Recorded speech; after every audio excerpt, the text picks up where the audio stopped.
Wow, what an amazing place.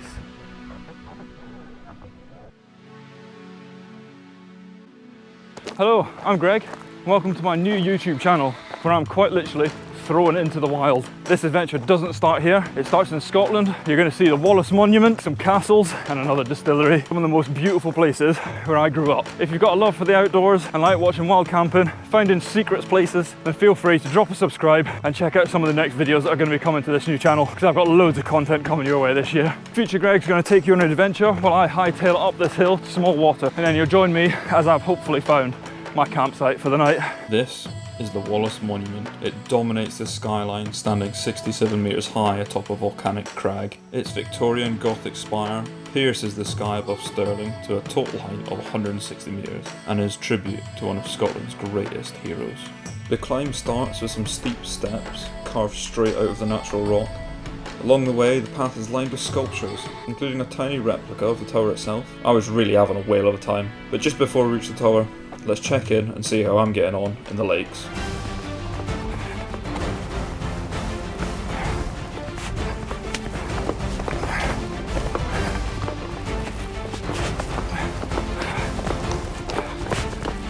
Anyway, carved above the entrance is a crest where the lion rampant stands brave, topped with a swan's head and a Scotch thistle. You can also see a statue of William Wallace here, standing guard over his monument. Inside the gift shop, amid the usual tap, you'll find honey, jams and some locally brewed whiskies, which we will be visiting later on. From the very top of the monument, you get sweeping views over Stirling University tucked beneath the Myatt. To the south, following the path of the River Forth, Stirling Castle stands proudly in the distance. Thanks, Future Greg. I'm about 3/4 of the way, so you've got a little bit more storyline to tell them. That would be fantastic. Oh, absolutely. And here we are. The world famous Doune Castle, rising almost unchanged from the 14th century, its towers loom above the River Teith, which once helped protect the castle from attackers. If you're lucky, you might even spot a salmon leaping upstream. Inside, the medieval world comes alive. The Great Hall, the spiral staircases, and the courtyard all tell stories of feasts and everyday life centuries ago. And of course, Doune Castle has had its moment in the spotlight. It appeared briefly as Winterfell in Game of Thrones. It's featured in Outlander and of course starred in the legendary Monty Python and the Holy Grail. Hello! It is King Arthur. I fart in your general direction. Now go away! And away we go, up the River Teith. Scottish legend whispers that rivers like the Teith were home to water spirits and kelpies, mysterious creatures said to lure travellers into the depths. The misty bends and hidden pools make it easy to see why people long believed these waters were gateways to the other world. And now, let's go and check, see how I'm getting on back in the lakes. Small water is just down here, but there is 6 tents at it. What stunning scenery. I just need to get up over this and back down the other side. This has added a bit onto the journey, so I'm going to hand you back to Future Greg and he's going to tell you the last little bit of the adventure, and then you can come back to me and I'll hopefully have my tent set up. Continuing up this beautiful river, we're near the Bridge of Teeth, built in 1535 by Robert Spittal, a royal tailor to Queen Margaret. Legend has it that Spittal constructed the bridge after a ferryman refused him passage for lacking his purse. Passing by the woods, the home of some of Scotland's finest whisky comes into view.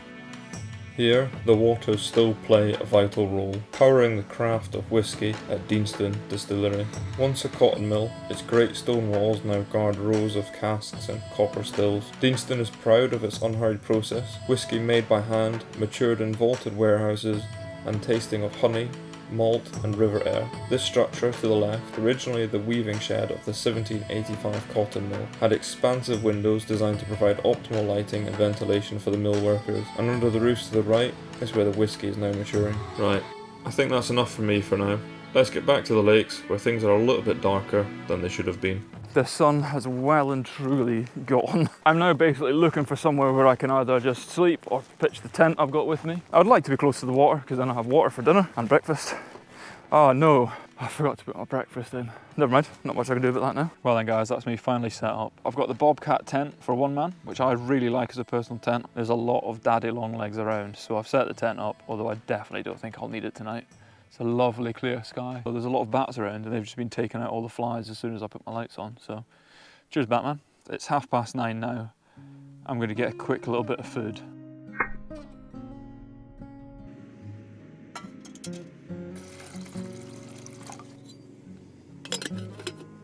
Tonight's dinner is tomato, onion and herb pasta. I'm going to enjoy this. Off the level with you guys, I've realised I've forgotten a few other things. My spoon, pepperami, which I was going to add to this, and I've forgotten my porridge, which was for the morning. But not all without hope. I remembered to put in a banana, them ginger cookies, to put in some fruit slices too. I'm pretty sure in every adventure I go on, I forget something. You know what? That makes it more of an adventure anyway. That was good pasta. If you're ever out camping and you want one of those like dehydrated meals, just get one of these pastas because it's so much cheaper. They're less than £1 each and they're much nicer. As I was getting into my tent, trying to avoid some of the flies, I accidentally broke my tripod. One leg's missing. That's a little bit unfortunate, but I'm gonna get some sleep now. I think there's going to be some beautiful stars out tonight, and you guys definitely want to stay tuned for tomorrow. There's going to be some epic drone shots. But for now, good night, and I'll catch you guys in the morning.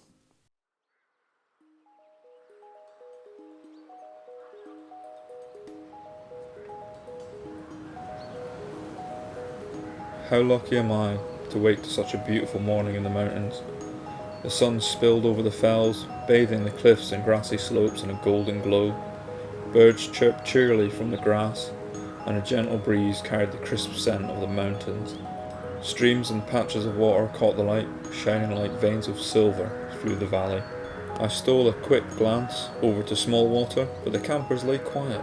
None of them seemed to be stirring just yet. The mountains held their stillness, just for a moment, before the day fully woke. Bathed in the soft morning light, the scene where I camped comes into focus. Nestled in this peaceful landscape lies Blea water, its dark clear waters reflecting the sky above. At over 60 metres deep, it's the deepest tarn in the Central Lake District, formed by glacial activity during the last ice age. These waters carved a basin in the fells, creating the serene lake we see today. Life thrives quietly here. Brown trout apparently patrol the depths, frogs hop along the margins, and the banks are dotted with mosses, wildflowers and hardy grasses.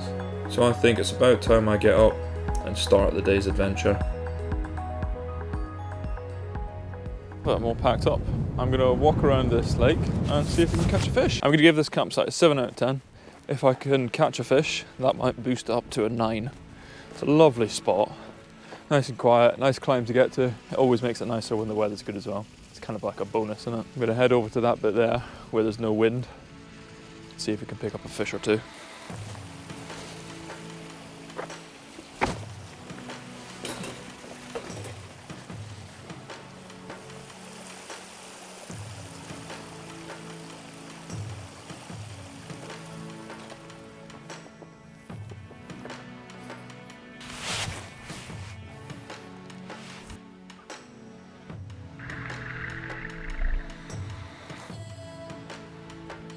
Hey guys, we've got one. I've actually got one. Oh wow, this is a beautiful brown trout. Absolute beauty, look at this. That's magic. What a beautiful fish. I'm gonna get back in straight away and see if we can get some more. Dead happy about that. But I've also just realised that I'm going to have to walk back around this way, so I'm going to leave my bag here. I'm also going to bring this bottle in case I get thirsty. It's a really cool bottle. It's got a filter inside it, so I can take the water from this lake, it'll filter it, and I can drink it. So happy days. No dehydration today, but hopefully another couple of brownies.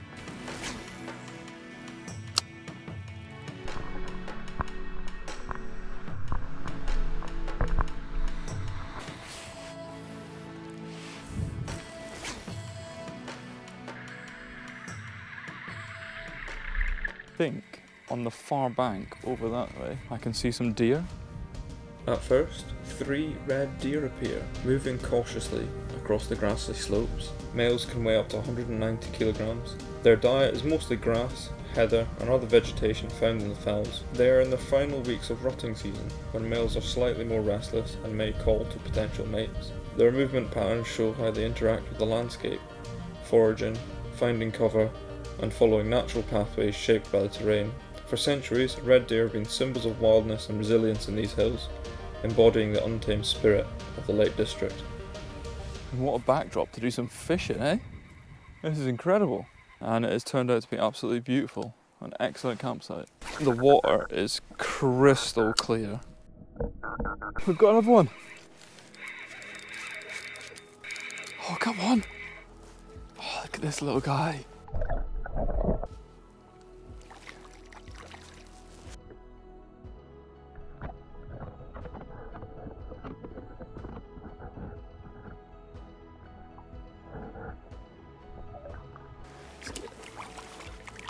Absolutely gorgeous. What an absolute beautiful fish. I stuck this little guy back in the cold water. Well adapted, it slipped under a rock to recover. That reminded me I should probably hydrate. So I filled up my bottle, had a sip of some purified water, and got back to fishing. Just then, above the water, a bee waved for attention. Please like and subscribe for more wildlife content. Back under the surface, all is still. Aquatic plants stand tall, taking in the refracted light from above, and I decided to have one more cast. I caught 3 brown trout, and now I'm just heading back to where my bag is so I can have a snack. Sometimes it's a little bit easier just when you get your feet a bit wet. Much more enjoyable this way. It's a bit easier walking through the water on the rock than it is on the side of this bank because some bits are quite steep. Oi, that's a bit deep.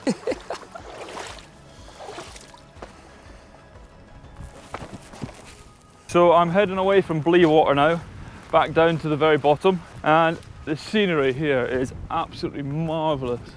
I didn't get to see too much of this yesterday because it was getting dark, but wow, the cliffs on some of these mountains is absolutely fantastic. Wow, what an amazing place. I haven't seen a single person either, aside from yesterday up at Small Water. That's why it's always beneficial to walk on places where there's no paths, I guess. You get to see things people don't usually see. Apart from you guys, obviously, because you get to watch a video and see them. That's what I came over yesterday. You can see from over here, Small Water is up over there. And I came up over the top of that, in front of these cliff faces, over here, and then down to the side, over to Blea water. Excellent, right. Let's enjoy this bit of the adventure. Just over the ridge to the right lies Mardale Valley. Once home to England's last golden eagle, it nested here from 1960 to 2015. Their presence here marks one of the last strongholds for eagles in England. I followed Mardale back as it grew, spotting clusters of purple heather along its banks, steadily making my way down until the boggy patches almost got the better of me. Jesus Christ, that was a close one. After collecting myself, I picked up the pace a little, hopping from rock to rock, skirting puddles and shallow streams, trying carefully not to slip again. I have made it to the bottom, and I've got a little surprise in store for you guys. I've got something really cool I'm going to go and check out once I get back to the car. Haweswater Reservoir was so low you could see the distinct layers of sediment around the southernmost peninsula. Emerging from the reservoir, the ruins of Mardale village stand eerily above the water. Old stone houses, the church, and sections of winding roads are clearly visible, remnants of a community that was relocated in the 1930s to make way for the reservoir. Around 100 people were moved, and over 50 buildings, including farms and cottages, were lost when the valley was flooded. The reservoir's expansion added roughly 7 metres to the water's depth, supplying water to Manchester and surrounding areas.